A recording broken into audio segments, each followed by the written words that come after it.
Welcome to True Jamaica Buzz, news and entertainment with a buzz. Now, once you start hearing those Christmas carols on the TV, on the radio, you know that it is the festive season, silly season, criminal season. These criminal elements out here are finding new innovative way in which to relieve you of your cash, your goodies, or even your life. I want you to take a look to a voice note of a man explaining everything that occurred when he left work and he was pulled over by some police in one of those reflective vests, the same sorts of vests in which the popo used. However, it was not the popo. Take a look, and then I'll give my piece. Good morning, everyone. Shareholders, everyone, good morning to each and every one. This is a update and a reminder to every driver who driving on the road. So I finished work this morning about 3:15, 3:20, somewhere there. When I drive out from the Rio Resort and come straight across the road, heading up in Iron Shore, when I come at the roundabout where Dr. Harris Chang Boulevard, I discover 4 persons in the road in vests and plain clothes. I say, with them a police, I do you so this time of morning. However, I step out in the road and pull me up. And I pull up. And the said, police, switch out the vehicle and step from the vehicle. So me say, excuse me? He start with some dirty words. So I kiss my teeth and I say, guess what? Idiot, see me. I say, catch me if I go up there, so. And I sped off. If I go up at the checkpoint, because I know him can't follow me if I go up there, so. Because if me a driver go up there and he try to pass me, I go bank him. When I reach the checkpoint, before I go up, I start blow me on and flash my lights. So 2 of the members of the JDF step out and me I tell them how I go on. So they allow me to come through the checkpoint and pull up through the barrier and pull up. And they look out. Now we cannot see that vehicle coming. Now. So you know what? Those guys are not police officers. They are posing as if they are police. Christmas is coming. We have to be on our P and our Q where this perpetrator is concerned. And I'm going to be frank with everyone. Even if I am driving and I identify a police service vehicle at certain location which is not appropriate, I'm not going to stop. I'm going to somewhere where a person is, where more safer for me to stop, because guess what? It must be police based on what is happening nowadays. So I'm just giving everyone you this morning this lowdown to be on your P and your Q. When you're going home, don't just exit your vehicle like that if you have to open your gate. Don't just drive in like that. View your surrounding before you do anything. View your surrounding. If you have camera at home, view your camera while you're on your way home. For those who have camera on your phone, it is very, very important. So, people, you heard what this man had to say. This is my disclaimer. Don't know if this is new, this just recently happened, or Christmas before this. Christmas season before this. But when you think about the place that it happened, being St. James, that is the epicenter of Chapri, the people them full of craft, town craft, Montego Bay craft, all sorts of craft. They're always going to try all sorts of way for rob people, posing. Criminals posing like police, so we should not be surprised if this is indeed true. Not questioning this man's talk, however he is saying. One thing I've realized is that we've heard so many stories as it pertains to people being pulled over by persons posing as police, and we know the outcome. Them either get robbed and are taken away and are robbed. So I am just saying, take sleep and mark DEATH. Be very cautious on the road. Do not be caught lapsing. If you see something that is suspicious, if you get pulled over by the po-po, go to a very safe location that is lit, preferably if you're close to the po-po station, because people can buy all sorts of siren, all sorts of light on Amazon. People can buy all sorts of vests. Not because it says police, that means a police, because you can go to one of those graphic places that do printing and print police. They should not be able to do it, but people do just about anything for money. I am just saying, in this silly season, don't be caught silly, because whenever you play silly games, you get silly prizes, point blank and period. So the next thing that is popping in the news, it is called Smuggling for Dummies 101 of the chopper type, and I will explain why I said that these persons are some choppers. So apparently it seems as if a group of Jamaicans, 11 to be specific, were trying to beat the mad rush before Mr. Trump goes into his presidency, because so the smuggling and the amnesty is going to get significantly worse. Well, people, you know that usually people go to Mexico and then them screech across the border. However, because the Mexico border kind of locked down, the next route is going through Belize. If you have about $10,000, you can go the Bahamian, Bimini way. However, $10,000 is a whole bunch of money. US, that is. So these young men or women and children, 6 adults and 5 children, decide that they were going to take their chances through Belize. However, when they reached Belize, it seems as if there was a whole bunch of red flags. I am going to let one of those professional journalists from one of those media places explain everything in intricate details, and then I'll give my piece.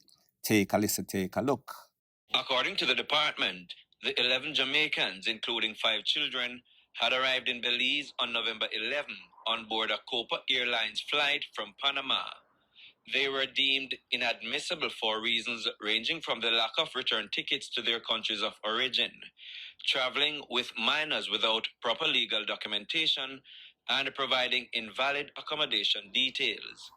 The authorities said 8 Jamaican nationals had listed an address for their place of stay, but upon investigation, it was found to be housing businesses and a water taxi service, but no known hotel. Additionally, some hotel bookings were found to have been made with fraudulent credit cards. 3 of the Jamaican nationals have since filed for judicial review regarding their inadmissibility. One of the Jamaicans who was denied entry is a 37-year-old man who broke his leg after jumping through a window in an attempt to evade immigration officers. The man and 2 other Jamaicans have since retained attorney Norman Rodriguez, who filed for judicial review to challenge their deportation. So people, you heard from the professionals, now hear from the not so professional. The move that these people are making was filled with all sorts of red flag.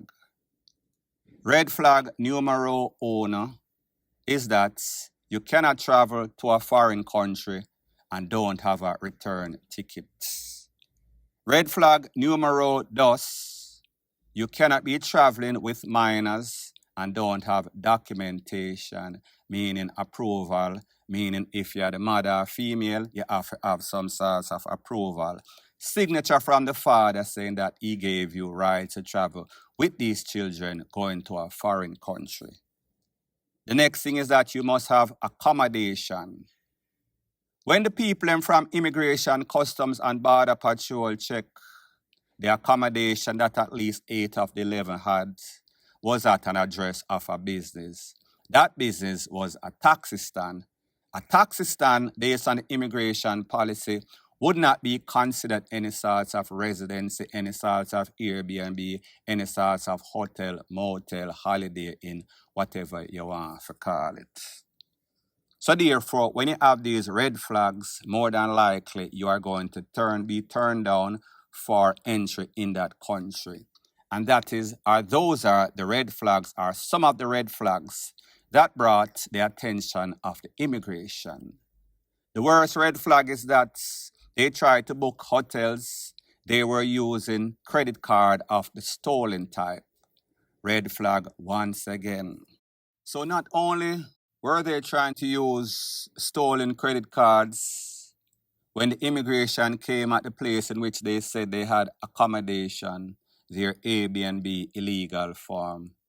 At least 3 of the young men tried for runway.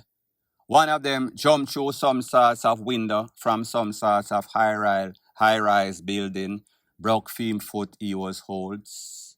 3 of them are now filing that the immigration violated their rights and that they should have been let in. However, the country immigration decided, listen, we are going to hold you folks and we are going to make sure that you have a lawyer that can give you some sort of judicial review.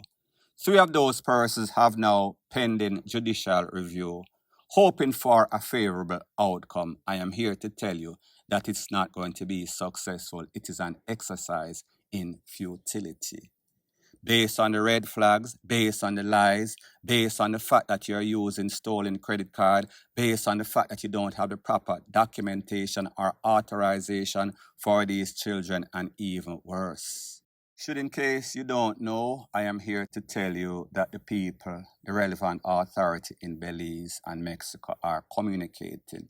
So therefore, they are hip to whatever you are going to try. So I recommend that you find a new route because it is going to be an epic failure. And even worse, it might be a blessing in disguise because if and when Trump goes into power, it is going to even be worser. And just in case you did not read the notice board or get the memo, they are trying to get rid of a whole bunch of Jamaicans that are there legally but might have violated. They are trying to get rid of a whole bunch of immigrants and you fit that criteria or status. So the policy clearly states for asylum, you have to have the proper documentation. You have to notify them before you come across the border. You have to file. That is the process. If you go any other way, you are going to be not very successful. Yes, you might get some sorts of entry, but eventually they are going to send you back, repatriate, which is a good word for deportation, point blank and period.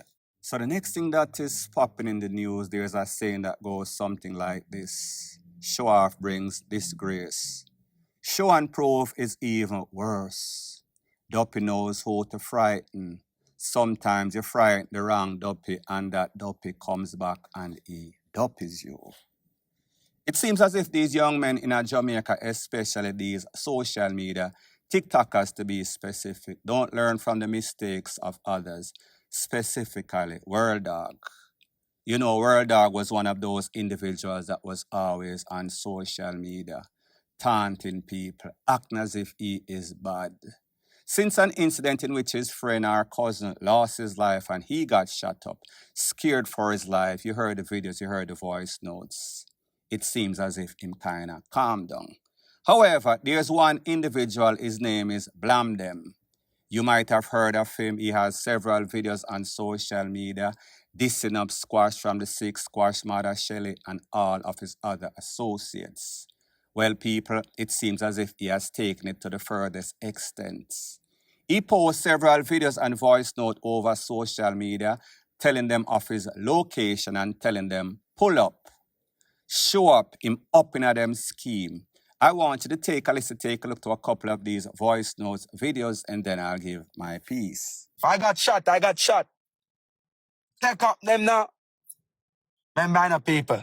They must say take up, they must say get up, so we say take up. You see me? Remember, no, bro. What one sauce spring. Me cover up my license plate, so me ready for the war. Yeah? Me make sure me cover up my license plate and me come in on my mask. You know, so me say a boy, all of me not see a man pull up on me alone, you know. Me sit down here for 30 minutes now, I mean, all of me say a man pull up. Bro, no pull up bad man and prove to the people them so no bad and go suck on the woman. That me need enough for the pull up. November 11, 2024, me there Georgia. So no come find me, who want find me. Mad me a mad out. German make one up here and then a person confused. So people, like I said, World Dog, Facebook hero, was on social media doing the same thing, taunting people, tell them pull up, until Joe got full up and he got corned up.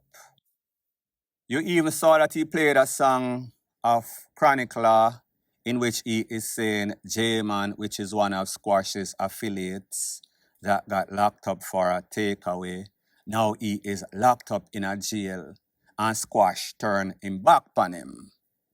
Now people, you would have seen a lot of these people on social media a brag and a taunt. Sometimes when you taunt, you haunt.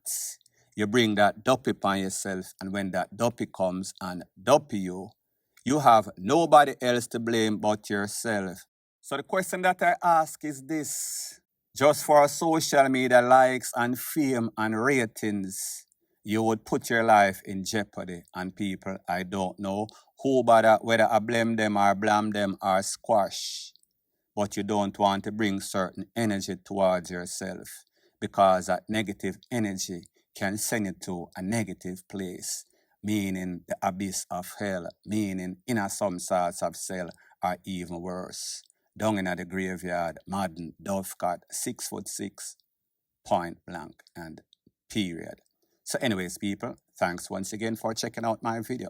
If you appreciate videos like these, please show your appreciation by liking, commenting, sharing, and subscribing to my channel.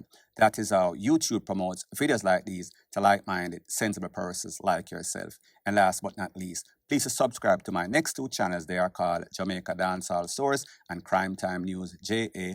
I'll be pinning the link to those channels in the description of this video. Bless up.